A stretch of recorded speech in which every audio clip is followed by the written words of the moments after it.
as hy ook begin, maar Here, baie dankie ook vir 'n geleentheid om U te kon vereer met offers en tiendes in die vorm van geld. Maar dankie ook vir elkeen wat U vanaand vereer met die offer van hulle tyd. Wat vanaand hier is en met die tyd uitgekoop het. Dankie vir hulle wat inskuif daarvoor die kassie en inskuif vir die rekenaar om vanaand te kyk. Wil jy elkeen wat vanaand deel is van hierdie dienste, welke wyse ook al kom seën met die aanraking van die Gees van God. Baie dankie Here vir die kollekte, baie dankie vir die sang, baie dankie vir ons orgelis, dankie vir ons spreker, dankie vir elkeen wat vanaand hier is en die week saam met ons hier was. Ons vra U seën op dit alles en ons doen dit in Jesus se naam. Amen. Ek kan maar sit, vriende, baie dankie. Meer gee my maar net daar uitgaan. Ek wil nie op jou rekenaar, Peter, nie. Daar is hy. Nou, vriende, soos op die einde van hierdie reeks en Domie gaan nou die laaste diens hê vanaand. Domie, hierdie kant is nou van die susters vir jou 'n kontry mandjie wat jy nou moet vat vanaand. Dis nou genoeg groente vir die kweeskool vir 'n ruk. En dis met groot liefde van die susters af. So baie dankie vir u wat dit ook vir Domie Heer gereël het. Dooms, baie sterkte en ons luister graag. Dankie Dominee Jakes. Baie dankie Dominee Jakes. Baie dankie. Dit is nou 'n groot verrassing. Ek het nou nie dit verwag nie. En dit is 'n geskenk. Dit is iets wat Marika gesê het. Sy sê dis een ding van Brits wat nie een ding nie, maar een van die dinge wat sy van Brits mis, is die lekker groente wat ons altyd hier gekry het in die geskenk nou vanaand. Baie baie dankie. Ek waardeer dit regtig uit my hart uit en ek dink sy gaan ook 'n groot waardering daarvoor hê as ek dit daar by die huis aanbring. Dankie vir die Broeders Kerkraad, Dominee Jakes, dankie vir die voorreg. Dit was my regtig aangenaam om weer hier by u te wees en die voorreg wat ek gehad het om die woord te bedien. As ek so deur die gehoor kyk, baie bekende gesigte, nuwe gesigte wat ek nog nie ontmoet het nie en ek is dankbaar dat ek baie van u op so 'n wyse ook dan in hierdie tyd weer kon sien. En mag die Here voortgaan met sy groot werk. Ons weet Filippense 1:6 sê dat die werk wat hy in u begin het, sal hy volëindig. Hy los nie 'n mens vir 'n bad job nie. Hy gaan voort met sy werk en ek is dankbaar dat ek die voorreg gehad het om hierdie woord te bedien. En dankie vir elkeen wat bygedra het. U sien, om so 'n reeks dienste te kon doen, moes iemand die kerk oopsluit. Daar's 'n orgelis daar agter. Daar is klank wat gedoen word. Daar is koffie wat geskink word. Daar is planne wat gemaak word, die waaiers wat aangesit word. Daar's baie van u wat uitnodigings uitgestuur het.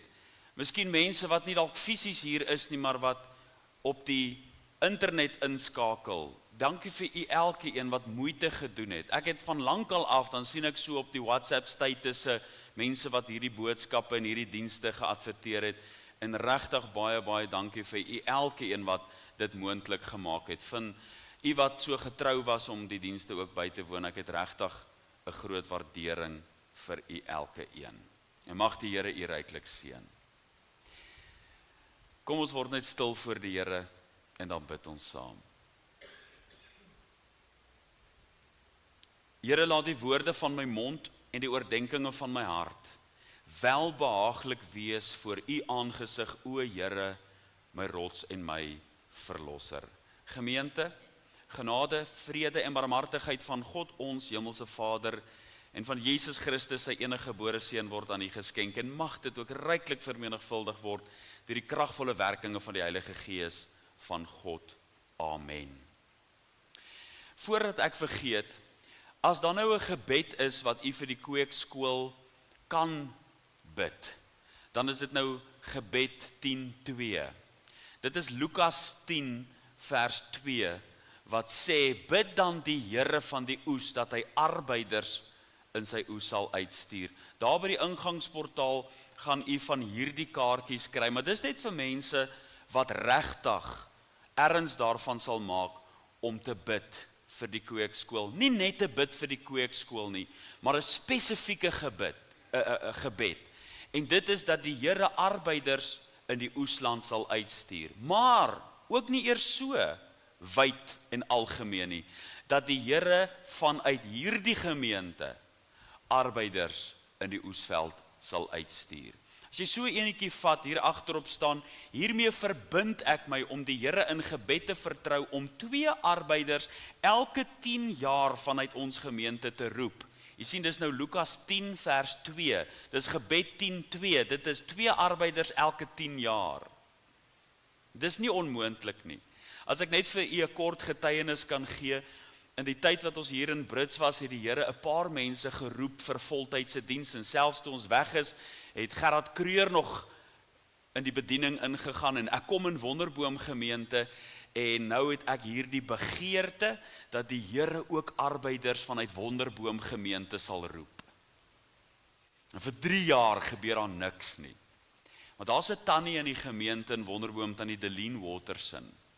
En ek gaan na tannie Deline Waterson toe begin van die jaar, en ek vra vir haar, tannie Deline, wil tannie nie asseblief saam met my bid, dat die Here iemand vanuit Wonderboom gemeente sal roep om kweekskool toe te gaan nie. En sy sê sy sal, want ek weet as ek haar vra, gaan sy sal saam met my bid. Die einde van daai jaar, toe roep die Here 'n man wat ek glad nie gedink het die Here gaan roep op daai stadium nie.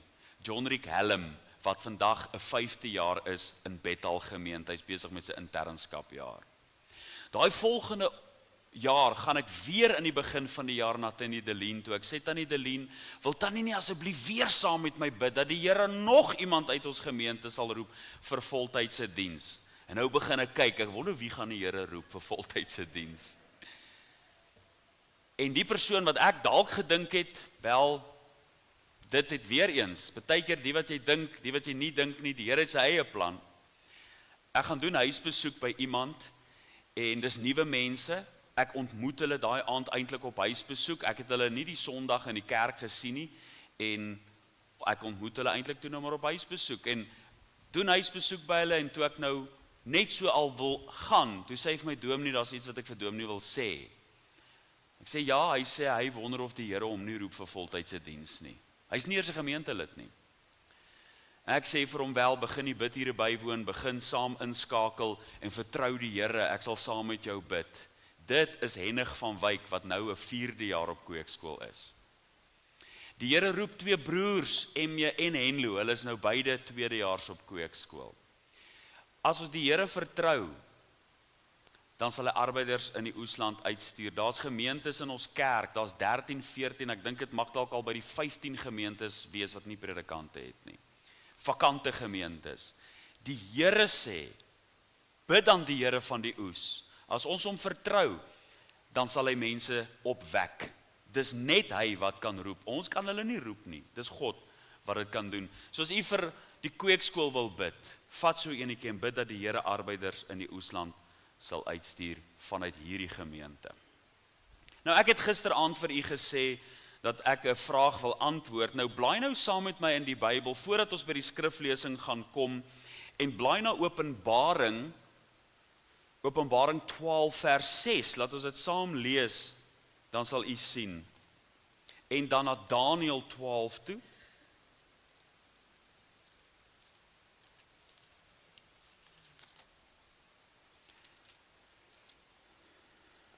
Openbaring 12 vers 6, as jy nou hier in Openbaring 12 gaan lees van 'n vrou, dan verwys dit na die volk Israel.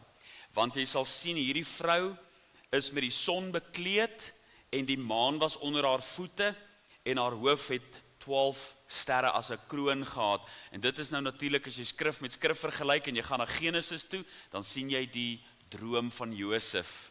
Die son, die maan, Isak wat natuurlik die son was, en sy ma en die 12 broers, en nou ken julle die koringgerwe wat weer voor hom gebuig het, daai hele droom, dis skrif met skrif vergelyk, dan weet ons hierdie vrou verwys na die volk Israel.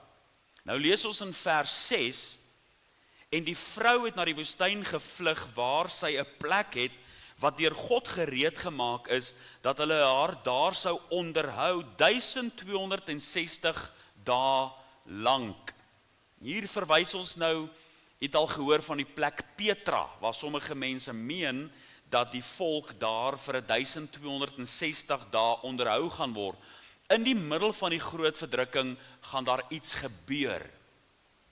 Die anti-kris gaan homself as God aanstel. Die geweldige gruwel gaan opgerig word.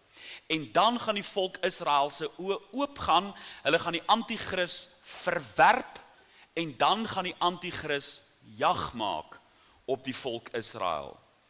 Vir 1260 dae, vir 3,5 jaar. Vir die eerste 3,5 jaar het die volk Israel agter die anti-kris aanbeweeg, hom aanvaar as hulle verlosser. U sal ons nou onthou, ons het gesê, 'n ander een gaan kom in sy eie naam, as u nou Johannes 5 vers 43 lees. Hom gaan hulle aanvaar, het die Here Jesus gesê, wat verwys na die anti-kris. Vir 3,5 jaar gaan hulle die anti-kris aanvaar, in die middel van die groot verdrukking gaan hulle hom verwerp, en die anti-kris gaan vir 1260 dae, tot by die wederkoms van die Here Jesus, wat sal plaasvind na 1260 dae. Maar nou lees ons byvoorbeeld in Daniël. Miskien terwyl u oop is by Daniël 12, net vinnig na Daniël 9 toe blaai, om net te sien wat sê Daniël 9 vers 27, wat juis verwys na hierdie 7 jaar van groot verdrukking. As jy daar lees van 'n week, dan verwys dit na die 7 jaar. Dit is 70 7-talle.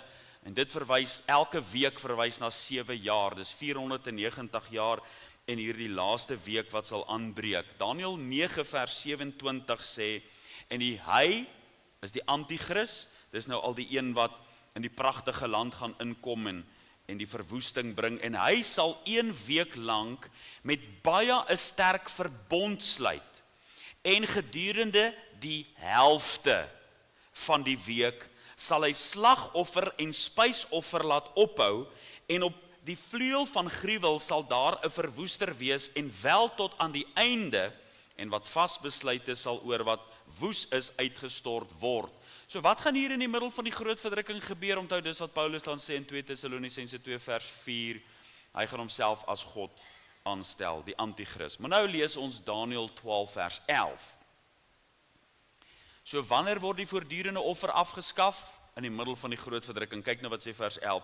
En van die tyd af, dat die voortdurende offer afgeskaf en die ontsettende gruwel opgerig word, sal 1290 dae verloop.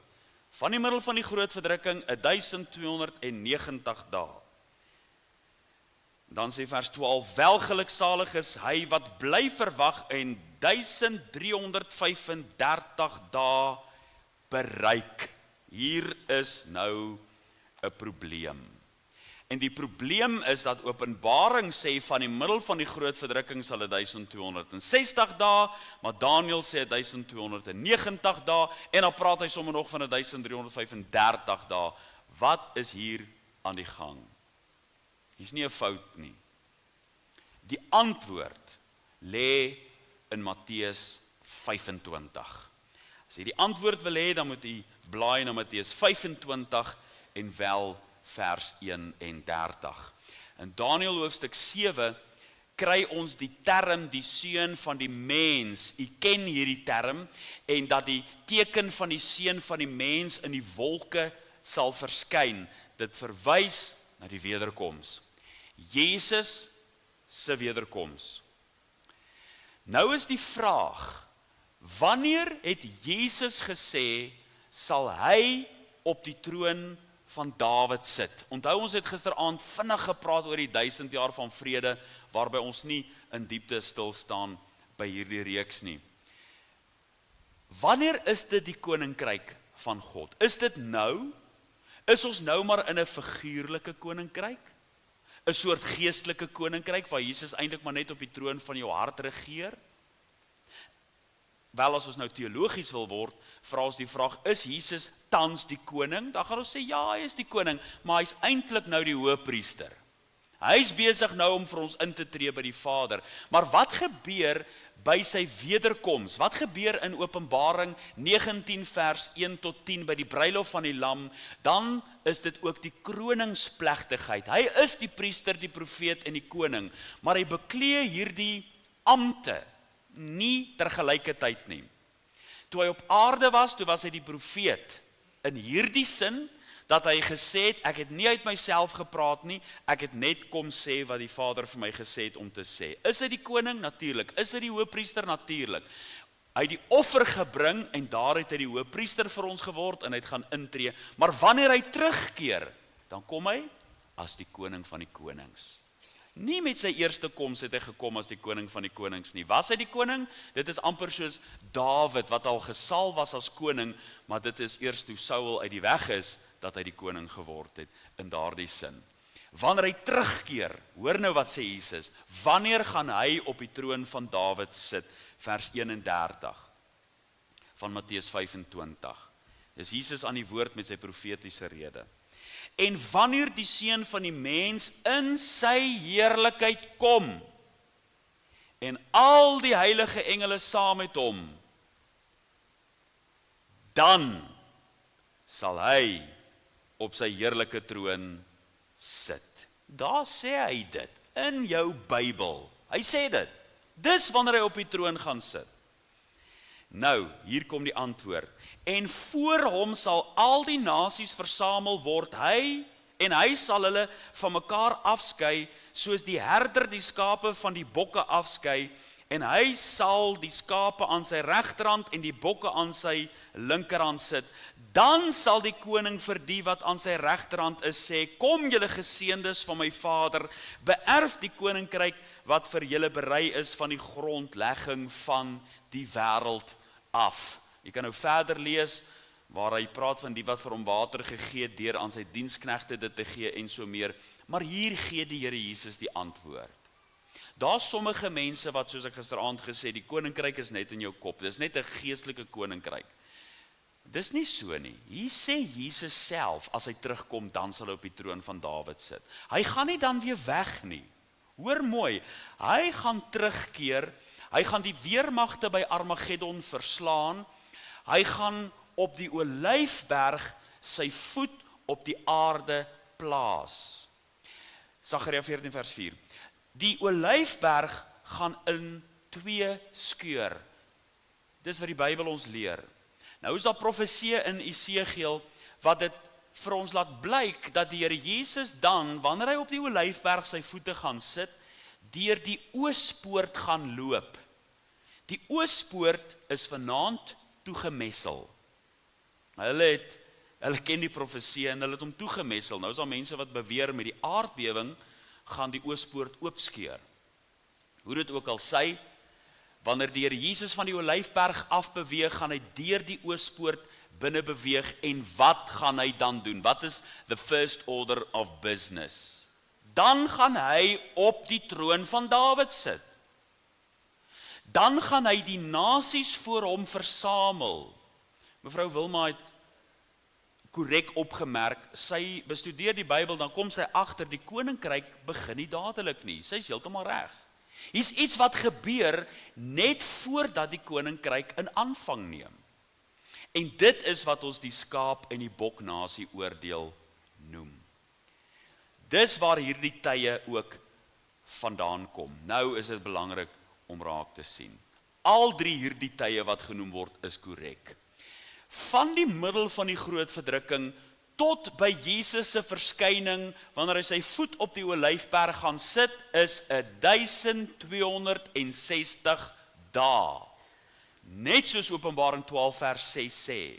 Maar waarna verwys Daniël dan in Daniël 12 vers 11, na nog 'n ekstra 30 dae, dat dit 1290 sal wees? Wel, dit gaan afhang van wat ons nou in vers 12 lees. Let op die woorde wanneer daar gepraat word van 1335 dae bereik. Welgeluksalig is die wat bly verwag en 1335 dae bereik. Dit sê vir my dat sommige mense nie 1335 dae bereik nie, maar dat hulle net 1290 dae bereik. Jy sien, hier kom die antwoord. Van die middel van die groot verdrukking, Jesus se wederkoms 1260 dae, maar die bokke gaan geoordeel word vir nog 30 dae bykomend, tot by 1290 dae. Die koninkryk het nog nie aangebreek nie. 30 dae het verloop. Maar nog 'n ekstra 45 dae word daarby getel om die skape te beloon. Hoe weet ons dis die skape wat hierdie ekstra tyd kry? Want die Bybel in Daniël 12 vers 12 sê, welgeluksalig is die wat 1335 dae bereik. Dit verwys na die skape. Hoekom is hulle welgeluksalig? Let op wat het ons hier nou net gelees. Wat gaan hy vir die skape sê? Na die skaap en die boknasie oordeel, so dalk vir u wat nou wonder, waaroor gaan die skaap en boknasie oordeel? Dit gaan nou oor die mense in hierdie tydperk van die groot verdrukking, wat nie die merk van die dier aanvaar het nie. Sommige mense gaan deur die groot verdrukking gaan. En hulle gaan nie die merk van die dier aanvaar nie. Hulle gaan nie saam met die anti-kris en sy diaboliese regering beweeg nie. En die groot kwalifiserende vereiste is hulle is pro-Israel. Dis die skaapnasies. Maar die boknasies is die wat agter die anti-kris aanbeweeg het, saam met hom die Israeliete, hierdie bekeerde volk, vervolg het. Dis die bokke. Die skaap en die boknasie oordeel. Hulle gaan van mekaar geskei word, die bokke gaan doodgemaak word, hulle gaan geoordeel word, onthou met die swaard wat uit sy mond uitgaan, wat ons in Openbaring 9:10 lees. Maar nou, hoekom is hierdie ander welgeluksalig? Hoor nou, wat het ons gelees hier in Daniël, verskondig in Matteus 25 vers 34. Wat gaan hy vir die skape sê? Hierdie mense wat welgeluksalig is. Dan, vers 34 van Matteus 25, sal die koning vir die wat aan sy regterhand is sê, kom julle geseëndes van my Vader en beerf die koninkryk wat vir julle berei is van die grondlegging van die wêreld af. Wanneer breek die koninkryk van God aan? Van die middel van die groot verdrukking tot 1335 dae, dan breek die koninkryk van God aan. Daar sê Jesus dit. Dit is nie 'n kerkse leerstelling nie. Dit is hierdie kerkse leerstelling, maar dis nie hoekom ons dit glo nie. Ons glo dit omdat die Bybel dit sê. Die Bybel sê, dan breek die koninkryk aan. Die koninkryk van God lê nog in die toekoms. Dis futuristies, dis iets wat nog moet plaasvind.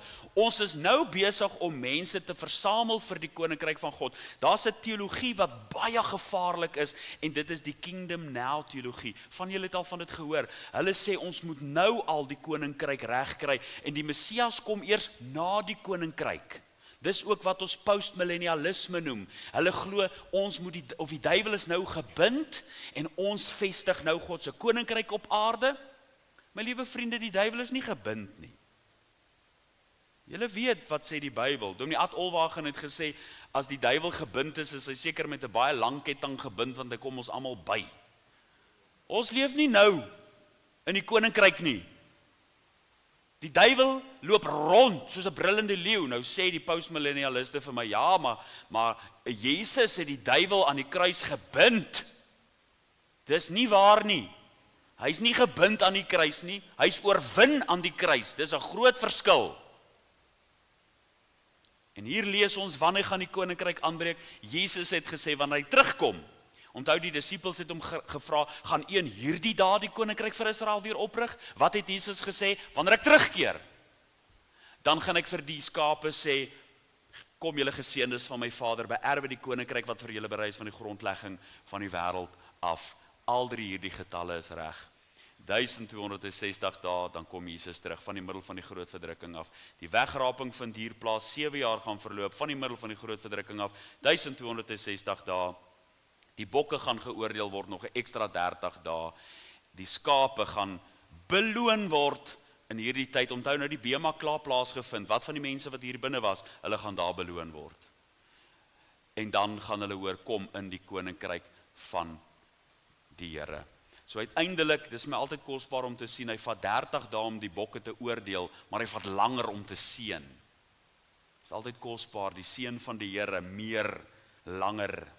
Maar dis net so vir interessantheid, as daar van u is wat nog vra het, dan is die natuurlik welkom om vir my te vra. Vanaand wil ek hê jy moet die Bybel saam met my oopmaak by Openbaring 20. Ons gaan lees van vers 11 af.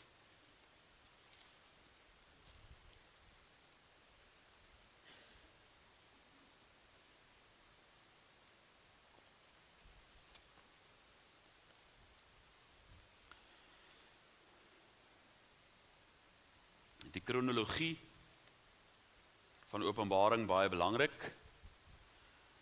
Die wederkoms wat plaasvind in hoofstuk 19, net soos in Matteus waar Jesus verduidelik het na sy wederkoms, dan is dit die koninkryk, so kry jy dit ook in die boek Openbaring.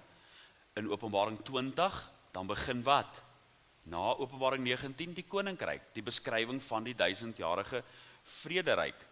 En dan word die duiwel 'n laaste keer losgelaat, ek noem dit sommer die Satan se swanesang, waar hy 'n laaste keer nog 'n poging aanwend, maar hoe hy dan tot sy einde kom in die poel van vuur.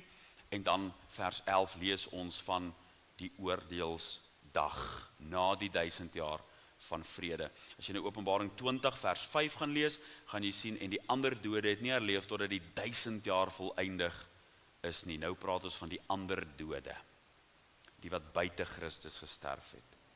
Vers 11 sê, en ek het 'n groot wit troon gesien, en hom wat daarop sit, voor wie se aangesig die aarde en die hemel weggevlug het. En daar is geen plek vir hulle gevind nie. En ek het die dode, klein en groot, voor God sien staan, en die boeke is geopen, en die boek van die lewe is geopen, en die dode is geoordeel, na wat in die boeke geskryf is volgens hulle werke. En die see het die dode gegee wat daarin was, en die dood en die doderyk het die dode gegee wat daarin was, en hulle is geoordeel elke een volgens sy werke. En die dood en die doderyk is in die poel van vuur gewerp. Dit is die tweede dood. En as dit bevind is dat iemand nie opgeskryf was in die boek van die lewe nie, is hy in die poel van vuur gewerp. Ons lees net tot hier uit die onfeilbare woord van die Here. Jy kan net so bly sit, dan bid ons net weer 'n kort oomblik saam. Hemelse Vader, wat 'n aangrypende gedeelte is dit nie wat ons gelees het, wat 'n indruk op ons hart maak, om hier aan te dink dat daar sommige mense gaan wees wat in die poel van vuur gewerp gaan word.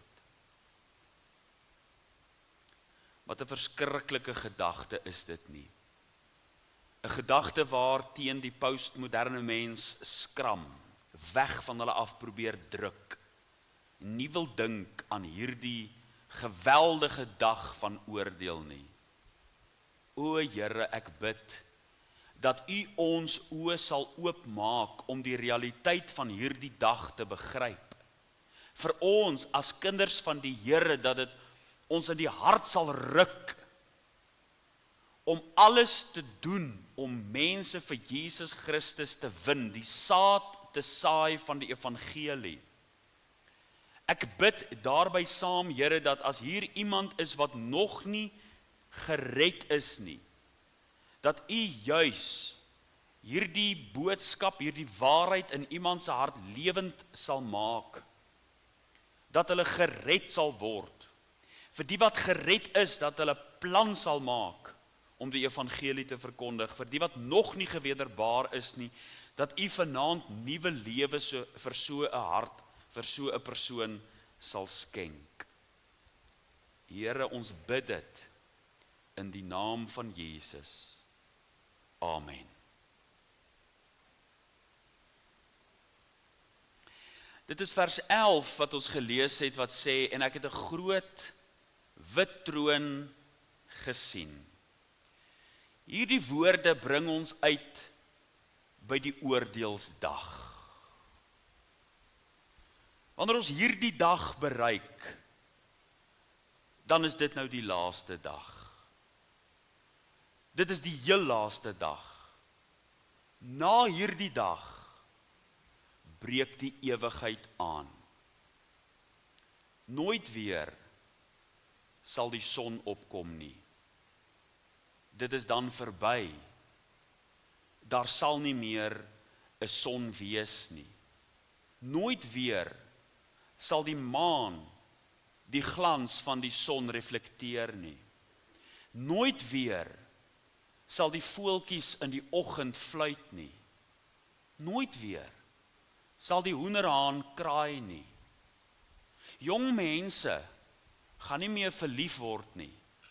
Verliefdes gaan nie meer in mekaar se oë kyk en vir mekaar sê, hulle is vir mekaar beloof nie. Nooit weer gaan kinders gereed maak om skool toe te gaan nie, universiteit toe te gaan nie, hulle self toerus om 'n ambag te loop nie, nooit weer nie. Hierdie is die heel laaste dag. Die branders slaan nie meer teen die rotse nie. Daar is nie meer 'n see nie. Dit is dan alles verby. Hierna sal die ewigheid aanbreek. Dit is die dag van afrekening. Dit is die dag waarvoor alle ander dae gemaak is. By hierdie dag vind ons 'n hofsitting. Dit is nou die laaste dag. Die horlosie het sy laaste tik geslaan. Dit is nou verby. Ons vind in hierdie gedeelte 'n God wat nie meer die sondaar in sy liefde trek nie. Nie meer genade nie. Ons vind nou 'n regter wat in geregtigheid oordeel. Ons vind geen aanklaer wat die regter probeer ooreed dat die in die beskuldigde bank onskuldig is nie. Die stem van die advokaat word nie gehoor nie. Jy hoor nie 'n hartroerende betoog wat gelewer word om die beskuldigde onskuldig te kry nie. Jy hoor nie meer 'n debat nie. Daar sal die sondaar voor God staan. Geen appel, geen geleentheid vir amnestie, niks van parool, geen borgtog nie. Dit is finaal en dit is beslissend. Tyd vir genade het uiteindelik uitgeloop. Soos wat die horlosie sy laaste tik geslaan het genade daarmee saam uitgeloop. Tyd is nou vir ewig verby. Hierdie dag, my liewe broeders en susters, vriende, is lank reeds deur God vasgemaak. Dit is 'n dag wat bepaal is op God se kalender. Dit is 'n dag wat in rooi omkring is, 'n dag waarby niemand verby sal kom. Geen ongeredde mens wat in hierdie lewe gesterf het, sal hierdie afspraak voor God se troon kan vermy nie. Kyk, in hierdie lewe kan jy jakkels draaie rondom afsprake loop. Jy kan dit versuim, maar daar's 'n afspraak wat die mens voor God sal nakom, en dit is die dag wanneer hy die dode sal oproep tot verantwoording om rekenskap te gee van hulle lewe. In Johannes 5 vers 28, moenie julle hieroor verwonder nie, want daar kom 'n uur wanneer almal wat in die grafte is sy stem sal hoor en sal uitgaan, die wat goed gedoen het tot die opstanding van die lewe en die wat kwaad gedoen het tot die opstanding van die veroordeling. Die see sal die dode gee wat daarin was. Hulle het jy weggesink in die dieptes van die see. Hulle is deur haie opgevreet. Jou liggaam sal opgeroep word om saam met jou siel te verenig wat in die doderyk bewaar is vir die dag van oordeel. En daar sal jy op wankelbare knieë en voete voor God staan. Die as wat in die oostewind versprei is, die partikels daarvan sal deur God versamel word. Die dood en die doderyk sal gee wat daarin is. As God die mens oproep, sal die geraamte wat onder die grond lê, die vlees wat deur die wurms opgevreet is, sal opgeroep word, ore kry om te hoor, wanneer die Almagtige die mens oproep tot verantwoording. Daardie dag, my liewe broeders en susters, is deur God lank reeds bepaal. Handelinge 17 vers 31, omdat hy 'n dag bepaal het, let op, 'n dag, 'n oordeelsdag, waarop hy die wêreld in geregtigheid sal oordeel, deur 'n man wat hy aangestel het, en hiervan het hy aan almal sekerheid gegee, deur hom uit die dode op te wek.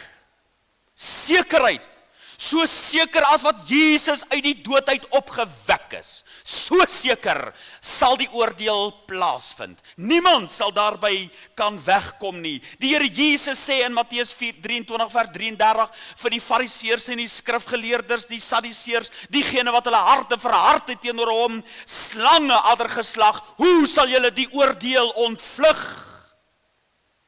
'n Mens sal nie daarby kan wegkom nie, want jy weet, dit is hierdie dag, die oordeelsdag, wat elke ander dag sin en betekenis gee. Geen ander dag, vandag, maak nie sin, as daar nie 'n oordeelsdag is nie. Jy sien, as daar nie 'n dag van afrekening is, waar die mens voor God sal staan nie, waarom maak vandag dan enigsins saak? Jy sien, as daar nie 'n oordeelsdag is nie, dan kan ons vandag doen net wat ons wil. Ons kan môre doen net wat ons wil. Ons kan winkels plunder, ons kan moor, ons kan roof, ons kan doodslaan, ons kan hoereer, ons kan doen net wat ons wil. Want as daar nie 'n dag van oordeel is nie, wat maak dit saak? Jy sien, dit is hoekom mense doen net wat hulle wil.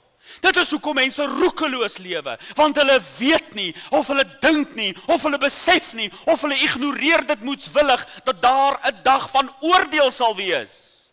Hulle leef net soos wat hulle wil, hulle doen net wat hulle wil, omdat hulle God nie in berekening bring nie.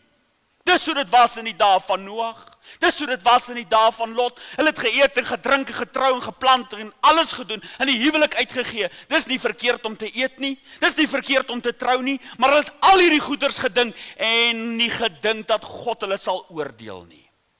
En toe die oordeel kom, hulle was onverstandig teenoor die oordeel. Hulle het nie besef wat kom nie. Dis hoe dit is in die tyd waarin ons lewe. Daar kom 'n uur, my liewe broeders en susters, wanneer die losbandige lewens van hierdie mensdom voor God afgespeel sal word. Daar kom 'n uur wat hy bepaal het, en niemand kan daarvan af wegkom nie. By hierdie dag sal Jesus Christus self die regter wees. Kan jy dit vir 'n oomblik indink? Dat hy die regter by hierdie geleentheid sal wees, want die Vader oordeel ook niemand nie, maar het die hele oordeel aan die Seun gegee, omdat hy, daar's die vers weer, 'n dag bepaal het. Kan jy dink, die liefdevolle Jesus, ja, die liewe Jesus, wat mense nooi, wat vandag nog vir hulle sê, kom na my toe, almal wat vermoeid en belas is. Hierdie dag sal hulle van hom probeer weghardloop. Hierdie dag sal hulle tree ingeperk word. Hulle sal probeer vlug, maar nie wegkom nie. Voor Jesus, hy wat hulle genooi het, hulle gaan nou probeer wegkom van hom af. Hierdie Jesus wat hulle getrek het, hierdie Jesus wat hulle genooi het, die redder word nou die regter. Ja, sê mense, ja, maar hulle God sal niemand in die hel werp nie. Hulle is heeltemal reg. Hulle God sal niemand in die hel werp nie, want hulle God is 'n afgod. Maar die redder word die regter op hierdie dag, wanneer hy in wraak en in grimmigheid oordeel uitoefen oor die wat die evangelie ongehoorsaam was. Hoe sal hulle die oordeel van die hel ontvlug as hulle so 'n liefdevolle, genadige God se roepstem van die hand wys, as hulle die evangelie verontagsaam? By die geleentheid sal elke ongeredde voor God staan. Vers 12 sê, en ek het die dode klein en groot voor God sien staan. Vers 11 sê, hulle het die hemel en die aarde het voor God probeer wegvlug vir hom wat op die troon sit, en daar is vir hulle geen plek gevind nie. Daar is geen wegkruipplek teen die wraak van God nie, en die see het die dode gegee. God praat met die waters en hulle lewer op. Met die dood en die doderyk en hulle lewer op. Hulle luister na die stem van God. Openbaring 21 vers 8 sê, maar wat die vreesagtiges aangaan, en die ongelowiges en gruwelikes en moordenaars en hoereerders en towenaars en afgodedienaars en al die leenaars, hulle deel is in die poel wat brand met vuur en swavel, dit is die tweede dood. 'n soortgelyke vers vind ons ook in 1 Korintiërs 6 vers 10 wat sê, moenie dwaal nie.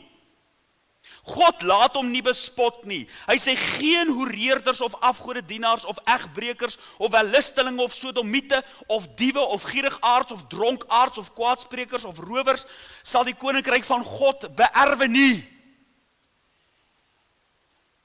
Dankie vir vers 11 van 1 Korintiërs 6 wat sê, en dit was sommige van julle, maar julle het julle laat afwas. Dit is 'n wonderlike voorreg om gewas te word deur die bloed van die lam. Maar as jy nie gewas is nie, as jy nie vergewe is nie, sal jy vir elke ongeregtige daad voor God verantwoording doen. Daar sal hulle voor God staan, die wat groot was in hulle self, die wat gedink het hulle kan van God wegkom. Daar sal die vreesagtiges staan. Die vreesagtiges, wat die vreesagtiges aangaan. Hulle was so bang om tot bekering te kom. Hulle wil nie hulle saak met God regmaak nie, want wat gaan hulle man nou sê as hulle nou tot bekering kom? Wat gaan hulle vrou nou sê? Wat gaan die kinders sê? Wat gaan my ma sê? Wat gaan my pa sê?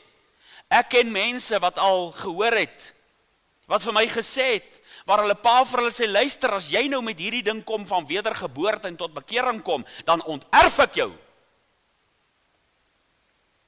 En dan wys hulle die hand en sê, nee, ons kan nie hierdie sektariese ding doen van bekering nie.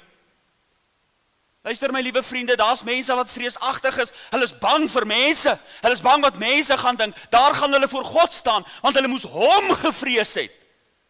Want hoe vrees hulle mense?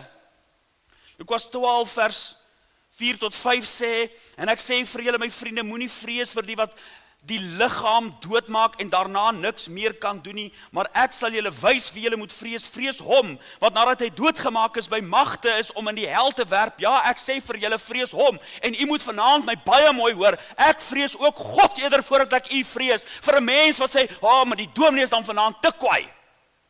Ek vrees u nie. Jy kan maar opstaan en uitloop. Maar dit is die werklikheid van die woord. Daar kom 'n uur wanneer die mens voor God gaan staan en dan maak dit saak of jy jou tot God bekeer het. Dan maak dit nie saak wat ek gesê het en wat ek gedoen het nie. Dan maak dit saak of jy jou tot God bekeer het, want daar gaan 'n ewigheid aanbreek wanneer die horlosie sy laaste tik geslaan het. Wanneer die dode opgewek gaan word. Die vreesagtiges, hulle sal daar wees, die godlonaars, kyk man, hulle is mos so slim soos die houtjie van die galg, jy kan vir hulle niks leer nie, die godlonaars, die ateïste, kyk hulle is mos vreeslik slim, om baie te praat oor hom in wie hulle nie glo bestaan nie. Ons vreeslik slim, maar daardie dag, sal al hulle ongeloof van hulle gestroop word, wanneer hulle voor God staan, dan sal hulle sien, hoe dwaas hulle was, dat die Bybel korrek was, want die dwaas sê in sy hart, daar is geen God nie. Jy moet onnoosel wees, om te glo, daar is geen God nie. Dis wat die Bybel sê. Jy kan dink jy is slim, jy is nie so slim nie. Die spotters, hulle sal ook daar wees. Wat gesê, watter ding is dit hierdie? Die spotters, hulle sal daar wees, die onverskilliges. Die mense wat sê, hulle het nie nou tyd om tot bekering te kom nie. Een van ons lidmate, baie jare gelede, gaan besoek 'n man hier in Brits in die hospitaal, wat op sterwe lê. Hy gaan deel met hom die evangelie. Daai man wat op sterwe lê, vloek in die hospitaal. Vloek die lidmaat. Hy sê, man, hy het nie nou tyd vir sulke dinge nie. Daai man is dood in die hospitaal. Die onverskilliges. Vroeger jare besoek hier 'n jong man die gemeente en hy sê vir my, dominee, ek het vir ons dominee hier in Brits gaan vra, hoekom preek julle nie oor bekering nie? Weet jy wat sê daai dominee vir hom? Hy sê vir hom, nee, ons preek nie bekering hier nie, want God het jou klaar gekies. Jy het nie nodig om tot bekering te kom nie. Wat 'n leuen uit die hel uit is dit nie? Om vir mense te sê, nee, maar God het jou gekies, God het jou uitverkies voor die grondlegging van die wêreld. Jy het nie nodig om tot bekering te kom nie. Dan sê ek nou vir jou, dan maak daai predikant Jesus tot 'n leienaar, want Jesus het gesê, bekeer julle want die koninkryk van die hemel het naby gekom. Dit was die boodskap van Jesus in Matteus hoofstuk 4. Dit was Johannes die Doper se boodskap, dat 'n mens hom tot God moet bekeer. Daar sal hulle in die vlamme van die hel wees, omdat die dominees vir hulle gesê het, dis nie nodig om jou te bekeer nie, want God het jou gekies. Wat 'n leuen is dit nie? Jesus sê, bekeer jou. Onverskillig, daar sal hulle wees, gedobbel met hulle onsterflike siele, leerstellinge geglo, in plaas van God se woord waar Jesus sê, bekeer jou. Die ongelowiges, hulle sal daar wees. Ag, wat 'n ding van redding is dit, hierdie mense sê mos, wat 'n ding is dit van gered. Ek onthou baie jare gelede, ou Dr. Willie Skols, ons het net daar agter gestaan, toe sê hy vir my, hy verstaan nie, dat mense sê, ons verskil maar net in terme nie. Wat se terme? Die Bybel sê jy moet gered word, sê hy vir my. Hoe kan 'n mens sê, ag, nee maar ons praat nie van redding by ons kerk nie. Die Bybel praat van redding. Dit is goed en welgenaam vir God ons verlosser, wat wil hê dat alle mense gered word en tot die kennis van die waarheid kom. Dis die Bybelse terme. 'n Mens moet gered word. Gered word van die oordeel, gered word van die hel. Die Here Jesus sê, moenie julle verwonder dat ek vir julle gesê het, julle moet weer gebore word nie. In Johannes 3 vers 7. Dis iets wat moet gebeur. Wow, maar daar sal die vorm godsdienstiges ook staan. Hulle is bekommerd, maar nie bekommerd genoeg oor hulle siele nie. Matteus 7 vers 21 sê, nie elkeen wat vir my sê, Here, Here, sal ingaan in die koninkryk van die hemele nie, maar hy wat die wil doen van my Vader wat in die hemele is. 1 Timoteus 2 vers 3, want dit is goed en aangenaam voor God ons verlosser, wat wil hê dat alle mense gered word en tot die kennis van die waarheid kom. Ja, daar sal die vorm godsdienstige sit. Hulle het net saam gepraat. Maar van God en 'n verhouding met hom het hulle niks geweet nie. Net vorm godsdienstig, van kleins af maar so groot gemaak, maar geen dag van bekering, van wedergeboorte. Dit is so, my vriend, jy het nie altyd nodig om die datum te onthou nie. Ek kan nie eers self my datum onthou nie, maar ek onthou van 'n dag, ek onthou 'n geleentheid, waar God my siel kom red het. Jy kan nie altyd die datum onthou nie, maar soos Dr. Willie Maree gesê het, jy moet ten minste weet van 'n dag, 'n geleentheid waar God jou siel gered het. Nou sê die teks vir ons, die jonges, hulle sal ook daar wees, die klein en groot het voor God gestaan, sal voor God staan. Die jonges, hulle sal ook daar wees, diegene wat nog die plesier jag, wat dink, ag, hulle is nog te jonk, hulle moet nog hulle lewe geniet, hulle sal ook daar voor God staan. Die mense wat gedink het, daar's nog baie tyd. My liewe jong mens, gaan kyk na die grafstene by Langberg begrafplaas. Daar's iewers ook 'n grafsteen met jou ouderdom op. Die doodsengel vra nie jou ID-boekie. Hy kom al jonges, hy kom al oues. Jy moet gereed wees, jy moet reg wees. Ja, die hoogmoediges, hulle sal ook daar wees. Diegene wat hulle tot God nie wou bekeer nie, want ag, hulle is te groot in hulle self, dan sê die Bybel, God weerstaan die hoogmoediges, die wat nie voor God wil buig nie. Handelinge 17 vers 30, God het dan die tye van die onkunde oorgesien en verkondig nou aan almal oral, dat hulle moet bekeer. Nie soos die dominee hier in Brits vir mense gesê het nie. Oral, dat hulle moet bekeer.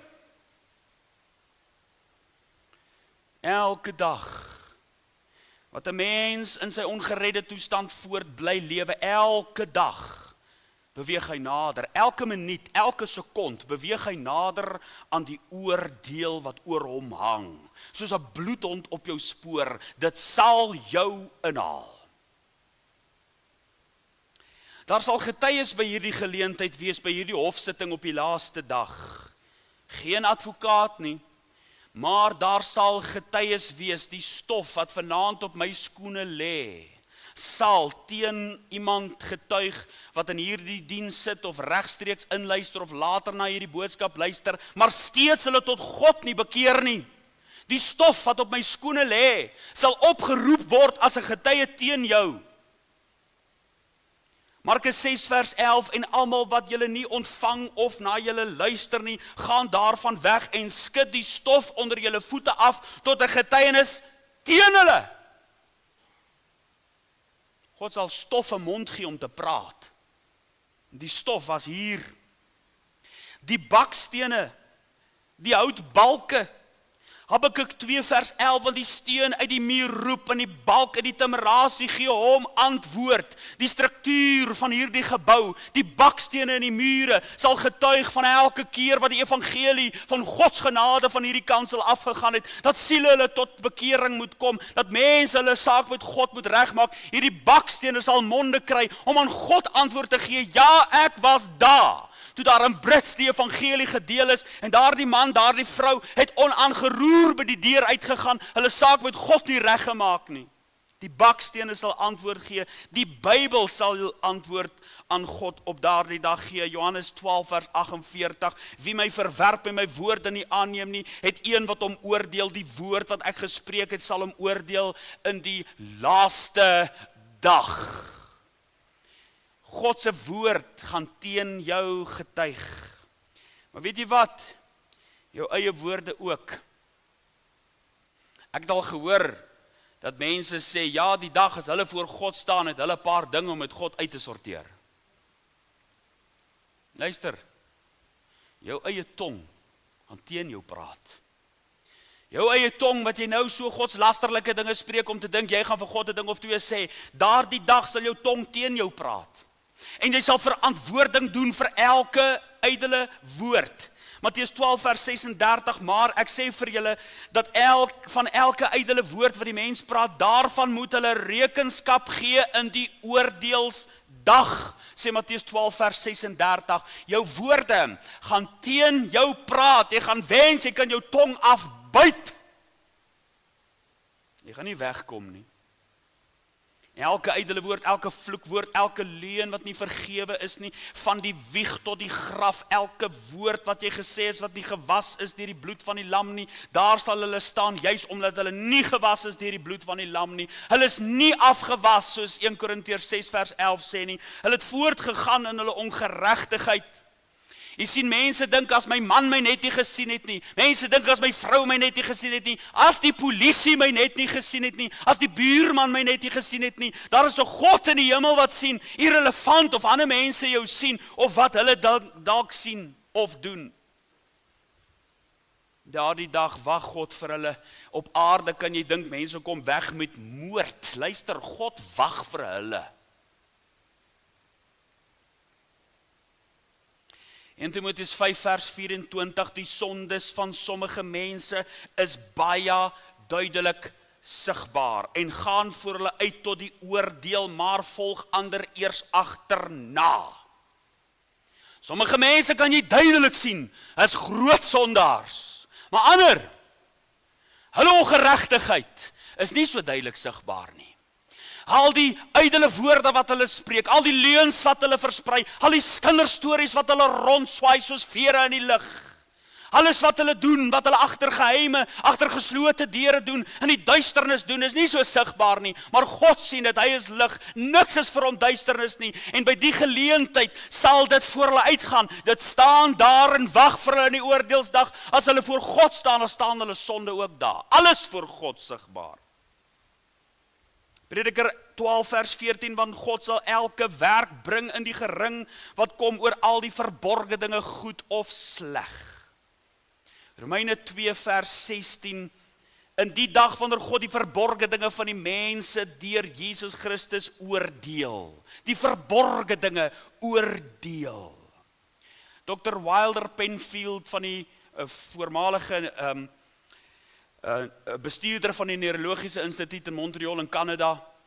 Hy het navorsing gedoen en bewys dat jou brein die kapasiteit het om verslag te doen van alles wat deur jou oë, jou ore, jou gevoelens waargeneem is, die reuke, Jou brein het die vermoë om dinge van die verlede op te roep. Daar is sekere reuke wat jy ruik, dan vat dit jou terug na jou ma se kombuis toe.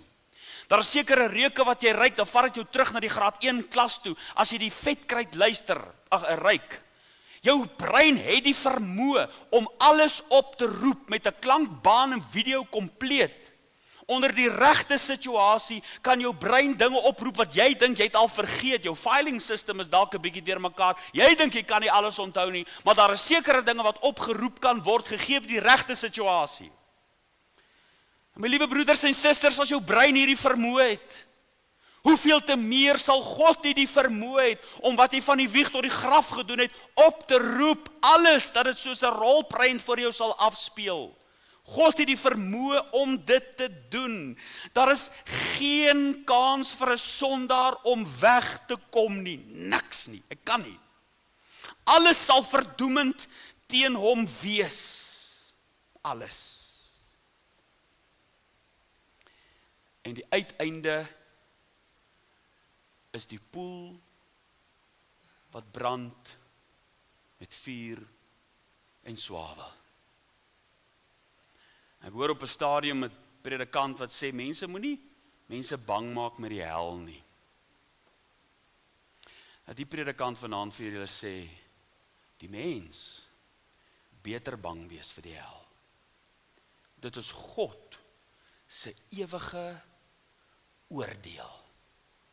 Geen swaarder straf kan ooit gegee word as dit nie. Openbaring 20 vers 15 sê, en as dit bevind is dat iemand nie opgeskryf was in die boek van die lewe nie, is hy in die poel van vuur gewerp. Let op hierdie woord gewerp, nie sagkens nou nie. Nee, die Here Jesus het sagkens met die sondaar gewerk, dat hy by hom moet uitkom. Sagkens het hy sy Heilige Gees gestuur, om aan harte te klop, die woord na hulle toe gebring, sagkens daar in hulle oor gefluister, kom na my toe. Ek is sagmoedig en nederig, my juk is sag en my las is lig. Maar hierdie dag is dit verby. By hierdie dag word daar nie meer sagkens met die sondaar gewerk nie. Hy word nou in die hel gewerp. Hierdie woord beteken gegooi, geboender, in die vlamme gegooi. Want hy het die lieflike genade van God verwerp, hy het dit van hom af weggegooi. Nou word die sondaar in die hel gewerp. En dit is regverdig. Dit is nie onregverdig dat hy in die hel gewerp word nie.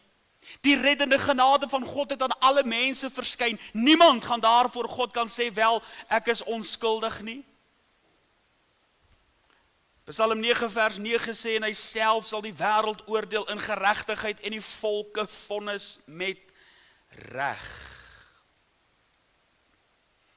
Geen sondaar sal in die hel kan staan en sê, ek is onregverdig hier en 'n vinger na God wys nie. Geen sondaar nie. Die reddende genade van God het aan alle mense verskyn.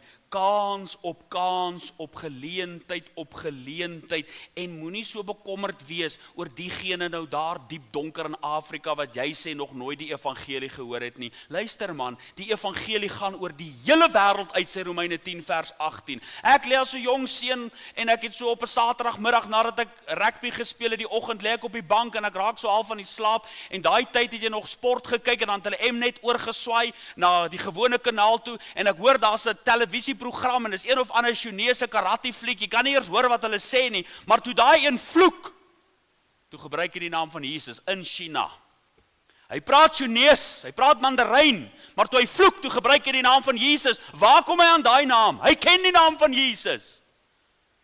Ek lê eendag in cricket kyk, en ek hoor een van die manne speel sulke flamboyante houe en hulle vang hom uit, en hierdie Indiese cricketman sê, if you live by the sword, you die by the sword. Wie se woorde is dit? Dis Jesus se woorde. Hy's daar in Indië, hy's 'n Hindoe, maar hy praat Jesus se woorde. Hulle weet van Jesus. Jy kan opgaan in Afrika, jy hoor, hulle praat, hulle ken. Daar's niemand wat eendag voor God gaan staan en sê ek het nie 'n kans gehad nie. Selfs die een wat jy dalk dink het nie 'n kans gehad nie, God sal hom regverdig oordeel. Hy het vir hom 'n gewete gegee dat die onsigbare dinge, dat die krag van God daardeur verstaan kan word, sê Romeine hoofstuk 1. Niemand sal onskuldig hel toe gestuur word nie. En daar sal geen get out of jail free kaartjie wees nie. Almal sal regverdig geoordeel word, want dit is die mens bestem om eenmaal te sterwe en daarna die oordeel. Die hel, my liewe vriende, het iemand een keer gesê, is soos 'n mossie en as hy nou op Tafelberg is en sy bekkie slyp en hy vlieg al die pad Mount Everest toe en hy slyp sy bekkie en teen die tyd wat hy nou Tafelberg en Mount Everest plat geveet met sy bekkie, dan is 'n sekond in die ewigheid verby. En ons probeer nou maar dink daaraan. Maar weet jy wat, selfs so 'n illustrasie maak nie eers sin nie, want 'n sekond kan nie verbygaan nie. Die ewigheid, my liewe vriende, is nie lank nie. Dis ewig. Lank veronderstel, dis 'n periode, dis ewig, daar's geen periode, dit sal ewig, voortdurend, nooit ophou. Die ewigheid, afgruislik, sonder God, sonder hoop, daar sal geen hoop wees om daar uit te kom nie. En jy vra weer, is dit nie bietjie erg nie? Dan sê ek vir jou, hoe erg is dit nie dat God die luisterryke hemel verlaat het, die gestalte van 'n dienskneg aangeneem het en uiteindelik gesterf het, opgestaan het uit die dood, om die mens te red, en die mens klap het weg en sê, ons soek het nie. Hulle sal voor God staan. Toe hy 'n jong man was, het regter Warren Cambler 'n saak gehad wat daar 'n jong beskuldigde was, wat van moord aangekla is. Maar hierdie jong advokaat het met sy vernuf en sy ywer en sy passie die jury ooreed. Daar was 'n paar versagte omstandighede en uiteindelik kon die jury hom nie bo alle redelike twyfel skuldig bevind nie. En hierdie jong man wat van moord aangekla is, het vry afgekom. En advokaat Warren Cambler het na hom toe gegaan en vir hom gesê, jy het nog 'n kans gekry. God het jou 'n kans gegee. Moenie jou kans verspeel nie, maak jou saak reg, moenie dat die geleentheid by jou verbygaan nie. Baie jare later, toe verskyn daar 'n beskuldigde voor 'n regter. Regter Warren Cambler. En hierdie beskuldigde, gevorderd nou al in jare, het so na die regter gekyk en gedink, maar hy ken hierdie man. En dit het later tot hom deurgedring, maar dit is die jong advokaat, dit is die man wat hom so met passie verdedig het. En toe hy 'n laaste geleentheid kry, weer aangekla van moord. Toe hy 'n laaste geleentheid kry en die regter sê vir hom, is daar iets wat jy wil sê voordat die vonnis uitgespreek word? Het hy gesê, regter Warren Cambler, kan u onthou, jare gelede toe u 'n jong advokaat was, het u my verdedig. En omdat u daardie dag my so verdedig het, wil ek u vra, wil u nie asseblief nog 'n geleentheid neem om genade aan my te bewys? U het my so verdedig met ywer en oorgawe, wil u nie asseblief genade aan my bewys nie? Regter Warren Cambler het vir hom gesê, daardie dag was ek jou advokaat, jy's reg. Maar vandag is ek jou regter. En hy het hom met die dood gevonnis. My liewe broeders en susters, vriende, daar kom 'n dag, wanneer Jesus se liefdevolle oë gaan verander in vuurvlamme. Wanneer hy hierdie wêreld in geregtigheid sal oordeel. Wanneer die liefdevolle hande van Jesus wat altyd genooi het, kom na my toe. Nou weg sal wys. Gaan weg van my. Ek het julle nooit geken nie. Dit is 'n verskriklike dag. Die laaste dag, die oordeelsdag, wat op hierdie mensdom wag. Vandag hardloop hulle, geniet hulle lewe, wys die hande weg met hom, weg met hom. Daar gaan 'n dag aanbreek wat hulle nie weg gaan kom nie, wanneer hulle voor God sal staan. Maar vanaand nog, liewe vriend, sê die woord vir ons in hom, in Jesus het ons die verlossing deur sy bloed. Die vergifnis van die misdade na die rykdom van sy genade. Vanaand nog is daar 'n kans vir iemand om te sê, vanaand maak ek my saak met God reg. My liewe kind van die Here, vanaand het jy nog kans om vir iemand anderster te bid, dat hulle saak met God sal regmaak. Jy's in hierdie gemeente geroep om toegerus te word vir jou dienswerk. Daar's nog vanaand kans, daar's nog geleentheid. Daar kom 'n uur wanneer dit te laat sal wees. Wil jy nie vanaand sê, Here, ek kom. U wat dalk regstreeks inluister, wil jy nie sê, daar waar jy sit, Here, ek kom. Nie meer uitstel. Ek kom net soos ek is. Die arms van Jesus is vanaand nog oop. Amen. Ons bid saam.